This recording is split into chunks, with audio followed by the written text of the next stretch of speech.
Bueno, eta ja honekin bukatzen dugu bizitatzen gero, goiko solairua berdina da, eta baina ez dago prest, eta hemen zeriko dira, danak, gure ikasleak, ekintzaileetasuneko proiektu batean daudenak, eta baita enpresen ekintzaileak ere hemen egongo dira.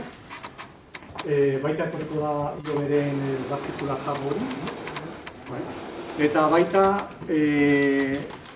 maketazio makina horiek erabiltzen eta martxan dauden hainbat enpresa txiki ere etorriko dira hona. Leku irekia, denok elkarrekin egoteko, eta ahaztu barik, gure ikerketa eta referentziako ekonomia zirkularreko pertsonak. Badaukagu nahiko dimentsio altua den ikerketa eta transferentziako talde bat, eta hona atorko dut. Eta,